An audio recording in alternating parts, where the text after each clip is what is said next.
అందరికి నమస్కారం. నేను శిరీష. ప్రస్తుతం మనతో పాటు ఉన్నారు ప్రముఖ జ్యోతిష వాచస్పతి బ్రహ్మశ్రీ పోతుకూచి చంద్రమౌళి శాస్త్రి గారు. గురుగారితో మాట్లాడతాం.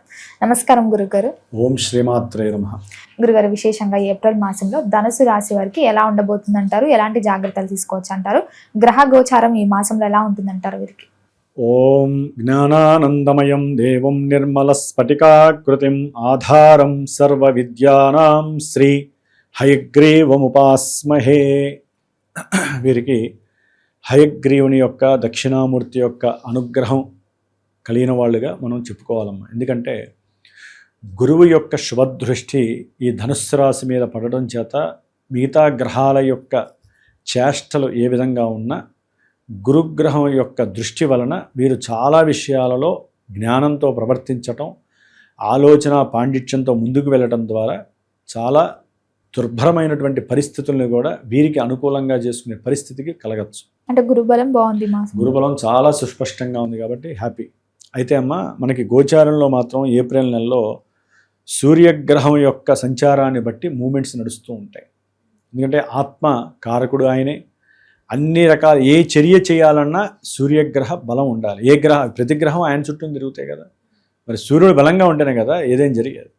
అయితే ఏప్రిల్ 14 వరకు కూడా సూర్యుడు 4వ స్థానంలో, చతుర్థంలో, చాలా ఇన్కన్వీనియంట్ స్థానంలో ఉండటం, అంటే ఆరోగ్యరీత్యా కొన్ని ఇబ్బందులు ఎదురవుతాయి. అట్లాగే కుజగ్రహము, శనిగ్రహము, 11 నుంచి బుధగ్రహం, నీచస్థిత బుధుడు, ఈ 4 గ్రహాల యొక్క పరంపర 15వ తేదీ వరకు సూర్యుడైతే కనుక ప్రతికూలమైనటువంటి భావాలను ఇస్తారు. అంటే ఎవరైనా సరే ఉన్నతమైనటువంటి విద్యలని చదవాలి అని మానసికంగా ప్రిపేర్ అవుతారు. అంటే వారి పిల్లలు కావచ్చు, కొంతమంది ఎవరైనా విద్యార్థులు కావచ్చు ధనుస్సు రాశిలో, వారికి కొంత కష్టకాలము అని కూడా చెప్పుకోవాలి. బుద్ధి సరిగ్గా పనిచేయదు, తెలివితేటలన్నీ కూడా అధమస్తవ స్థితిలోకి వెళ్ళిపోతాయి. ఎందుకంటే ఇక్కడ బుధగ్రహ నీచస్థిత ప్రభావము వీరికి ఉన్నటువంటి ఆలోచనాపరమైనటువంటి చర్యలన్నిటినీ కూడా కుదించి వేస్తుంది, పైకి రానివ్వదు, చేతనత్వం ఉండదు. కాబట్టి బుధగ్రహం 4లో ఉన్నప్పటికీ చాలా విశేషమైనటువంటి ప్రాధాన్యత 4వ స్థానంలో బుధుడు ఉంటే గోచారం రూల్స్ ప్రకారం. కానీ అది నీచ స్థితి కావటం వలన, కుజుడు శని 2 పాపగ్రహాలతో బుధుడు కలవటం వలన ఈయనిచ్చే శుభాలంటూ కూడా మొత్తం ఏమీ ఉండవు. అంటే వ్యాపార రీత్యా కూడా ఎన్నో ఇబ్బందులు ఎదురయ్యే అవకాశం. లాభం వస్తుంది అనుకుంటే అది కాస్త వేరే వాళ్ళకి వస్తుంది కానీ వీళ్ళకి రాదు, ఇబ్బందులు పడతారు. అట్లాగే భార్యాభర్తల మధ్య సరైనటువంటి ఆలోచన స్థితి లేకపోవటం, సంభాషణ చాతుర్యం లేక, ఒకరి బుద్ధిలో ఉన్నటువంటి తెలివితేటలను ఒకరు ప్రదర్శించలేకపోవటం, అంటే వారికి అనుకూలంగా వీరు లేకపోవటం, ఇవన్నీ ఏంటంటే కుటుంబంలో భార్యాభర్తల మధ్య విపరీతమైనటువంటి సంఘర్షణలను క్రియేట్ చేస్తుంది. గురుబలం గురుబలమే, కానీ మనకు ఎన్నో గ్రహాలు ఉన్నాయి, ఇవి కూడా అనుకూలించాలి. కాబట్టి మీరు ఒక రకంగా చెప్పాలంటే అమ్మ, రాహుగ్రహం కూడా కొంతవరకు అనుకూలిస్తుందనే చెప్పుకోవాలి. 3వ స్థానంలో ఉండి మంచి ధైర్యంతో ధనాన్ని ఖర్చు పెట్టి గృహపరమైనటువంటి విషయాలు కానీ భూపరమైనటువంటి విషయాలలో కొన్ని సమాలోచనలు చేస్తారు, ఆలోచనలు చేస్తూ ఉంటారు. ఫలానా ఇల్లు కట్టాలి, లేకపోతే ఫలానా చోట స్థలం కొనాలి, ఇలాంటి ఆలోచనలు ఎన్నో చేస్తారు. ఒక్కోసారి ఉన్నటువంటి వాటిని అమ్మి కూడా ఇంకేదైనా సరే కొనాలి పెద్ద ఎత్తున అనేటటువంటి ప్లానింగ్ కూడా ఈ గురువు వలన, రాహు వలన కలుగుతూ ఉంటాయి. అయితే అలాంటి వాటికి యోగ్యకరమా కాదా అంటే, మరి చతుర్థంలో పాపగ్రహాలు ఉంటే ఎక్కడవుతాయి పనులు? కావు, అవి కానివ్వవు. అదిగాక అర్ధాష్టమ శని ప్రాబల్యము వీరిని ఏ పనిలో కూడా ముందడుగు వేయకుండా వెనక్కి లాగుతూ ఉంటుంది.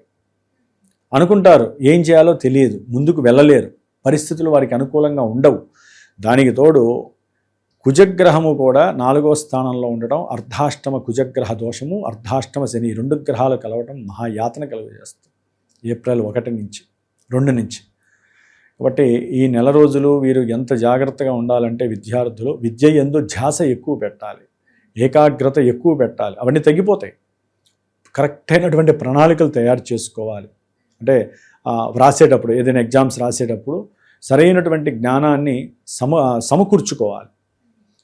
అట్లాగే ఎవరైనా సరే రియల్ ఎస్టేట్స్కి సంబంధించినటువంటి భూ వ్యవహారాలు నడిపించే వాళ్ళు కావచ్చు, భూముల్ని కావచ్చు, గృహ కట్టడాలు నడిపించేటటువంటి బిల్డర్స్ కావచ్చు, లేకపోతే ఐరన్ మెటల్స్కి సంబంధించిన వాళ్ళు, కోల్ బిజినెస్ చేసేవాళ్ళు, లేదా కోల్కి సంబంధించిన వాళ్ళు, ఇట్లా ఏదైనా సరే వాటికి సంబంధించినటువంటి వ్యాపార విషయాలలో, అమ్మకం విషయాల్లో చాలా ఇబ్బందులు ఎదురే అవకాశాలు ఉంటాయి. అట్లాగే ఏదైనా యాంత్రికపరమైనటువంటి ఇన్స్ట్రుమెంట్స్ ఉంటాయి, లేకపోతే ముఖ్యంగా వ్యాపారంలో ఎవరైతే కనుక ఈ సెకండ్ హ్యాండ్ బండ్లు అమ్ముతూ ఉంటారు చూసారా, వారికి కూడా ఏంటంటే కొన్ని తలకాయ నొప్పులు ఎదురే అవకాశం ఉంటాయి గవర్నమెంట్ పరంగా. ఇట్లా ఎన్నో రకాలైనటువంటి సమస్యలు ధనుస్సు రాశి వారికి వాహనపరంగా వస్తాయి. అట్లాగే తల్లిగారి యొక్క ఆరోగ్యపరంగా కొంతమందికి రావచ్చు, విద్యార్థులకి విద్య యందు ఆటంకాలు భంగాలు కలగచ్చు, ఎవరైనా సరే గృహ కట్టడాలు చేసేటటువంటి వాళ్ళకి ఇబ్బందులు కలగడానికి 4 గ్రహాలు ఇబ్బందులు కలగజేసే పరిస్థితి. 15 తర్వాత అయితే కనుక సంతానపరమైన సమస్యలు కూడా వీరికి ఎదురయ్యే అవకాశాలు ఉంటాయి. సంతానం మాట వినకపోవడం, దానివల్ల మానసిక ప్రశాంతత వీరికి లేకపోవడం, సూర్యగ్రహ బలం అనేటటువంటిది పూర్తిగా తప్పుతోంది వీళ్ళకి, ధనుస్సు రాశి వారికి. అయితే ఏంటంటమ్మా, ఏదైనా సరే 5వ స్థానంలో సూర్యుడు చాలా బలంగా ఉంటున్నాడు.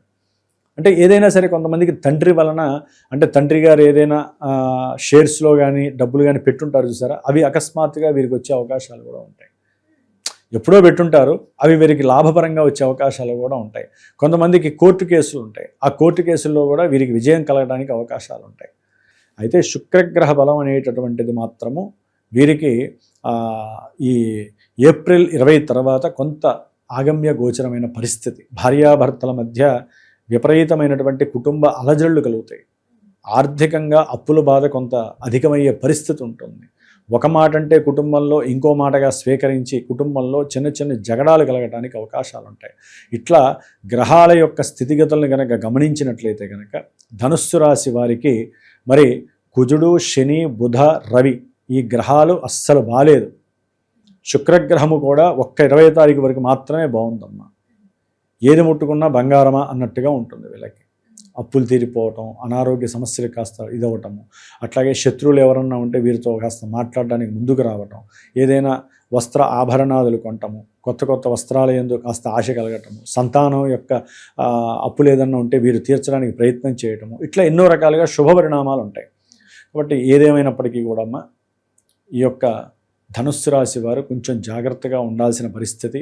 ముఖ్యంగా ఏదైనా కొత్త ఈవెంట్స్ ఏదైనా ప్రారంభం చేయాలంటే వారి జన్మజాతకాన్ని చూపించుకొని ప్రారంభం చేయాలి. వివాహం అయితే కనుక అనుకూలంగానే ఉంది, కానీ ఈ గ్రహాల యొక్క పరిస్థితి, వాహనము, ఇందాక చెప్పినటువంటి కొన్ని విద్యలో కానీ ఏదైనా ఇబ్బందులు కలిగితే వారి జన్మజాతకం చూపించుకోవడం ద్వారా ఏంటంటే అమ్మ, సరైనటువంటి రెమెడీ ఆచరించి అవతల వాళ్ళు ఏం చేయాలో కూడా ఒక గురువు నిర్దేశిస్తాడు. ఆ విధంగా చేసుకుంటూ గోచారాన్ని కూడా లింకు చేసుకోవడం ద్వారా సరైనటువంటి పరిస్థితి మనకి కనిపిస్తుంది. ఏ పరిష్కారం చేసుకుంటే మనకి గోచారంలో పనులు అవుతాయి. అంతేగాని గోచారాన్ని నమ్ముకొని ముందుకెళ్తే అసలైన జాతకం నెగిటివ్ ఇచ్చింది అనుకోండి, ఇది పాజిటివ్ ఇస్తుందని చెప్పుకుంటే మా గురువు గారు మాకేమీ పనులు జరగట్లేదు. వ్యక్తిగతంగా ఎంత వరకు ఉంటుందంటారు జాతకం? 100% మన జీవితం మొత్తం వ్యక్తిగతమైనమ్మా. మరి గోచారం జస్ట్ ఏంటంటే మనసుకు సంబంధించినటువంటిది. అంటే మీకు ఇట్లా జరగచ్చు, మీకు ఇట్లా ఉండొచ్చు, జస్ట్ 100% కాదు కదా, ఏ పర్సెంటేజ్ చెప్పలేనిదే గోచారం. ఎందుకంటే అమ్మ, లగ్నం అనేటటువంటిది, జాతకం అనేటటువంటిది వాళ్ళు పుట్టిన సమయానికి వాళ్ళకి మాత్రమే వర్తిస్తుంది. ఈవెంట్స్ కూడా వాళ్ళ వరకే ఉంటాయిగా. మరి గోచారం, ఈ నక్షత్రము, ఈ రాశి వాళ్ళు కొన్ని కోట్ల మంది ఉంటారు ప్రపంచం మొత్తంలో. అందరికీ చెప్పినవన్నీ జరిగిపోతాయా? జరగవు కదా. వాళ్ళల్లో జన్మజాతకంలో గృహ సమస్యలు ఉన్నాయనుకోండి, ఆ దశలు అంతర్దశలు నడుస్తున్నాయనుకోండి, ఇప్పుడు వాళ్ళకి ఆ సమస్యలు వస్తాయి. కొంతమందికి వాహన ప్రమాదాలు జరుగుతాయి. ఈ నెలలో విపరీతమైనటువంటి ప్రమాద సూచనలు ఉన్నాయి ధనుస్సు రాశి వారికి. అట్లాగే కొంతమంది యాక్సిడెంట్లు చేసి స్టేషన్లో కూర్చోవాలి, చెరసాల్లో కూర్చోవాల్సిన పరిస్థితులు వస్తాయి. కొంతమందికి ప్రమాదాల్లో, కొంతమందికి శరీరం కూడా ఇబ్బందులు పడే పరిస్థితులు వస్తాయి. ఇట్లా చెప్పుకుంటూ పోతే నెగిటివ్నెస్ ఉంటుంది. కాబట్టి నేను చెప్పేది ఏంటంటే అమ్మా, ఏదైనా సరే బాగా అసలు పడరాని ఇబ్బందులు పడుతున్నా, ఏదైనా ఒక శుభకార్యం చేయాలన్నా ముందు జాతకాన్ని పర్యవేక్షించుకొని మంచి జరుగుతుందా, చెడు జరుగుతుందా అనేది ముందు ఒక గురువు ద్వారా, సరైనటువంటి గురువుని వారే నిశ్చయించుకొని ఆయన చెప్పిన దాని మీద వారు ముందుకు వెళుతూ సరైన పరిష్కారాలు వాళ్ళు ఆచరించే వాళ్ళు, గురువులు ఆచరించవలసిన వాళ్ళు చేసుకుంటూ ముందుకు వెళితే మనకి గోచారంలో జరిగేటటువంటి కొన్ని సమస్యల నుంచి కూడా బయటపడడానికి ఈ యొక్క పరిహారాలు చాలా ఉపయోగపడతాయి. మరి ఈ మాసంలో విశేషంగా ఏ దైవారాధన కలిసి వస్తుందంటారు? హనుమంతుడి ఆధార. మ్. ఎందుకంటే అమ్మా హనుమంతుడి ఆరాధన అనేటువంటి ఎందుకు చెప్పానంటే కుజశనులు ఇద్దరికీ హనుమంతుడు ఒక్కడే వాళ్ళిద్దరిని ఒక స్టాండర్డ్గా పెట్టగలుగుతాడు. అంటే వాళ్ళు చేసేటటువంటి ఎన్నో దోషపూరితమైనటువంటి విషయాల యందు ఆయన మాత్రమే నిగ్రహించగలుగుతాడు. అందుకనే పీఠంలో ఈ నెల 17వ తారీఖున ప్రత్యేకించి హనుమంతుడి హోమం పెట్టాను నేను, పాశుపత రుద్ర హోమం.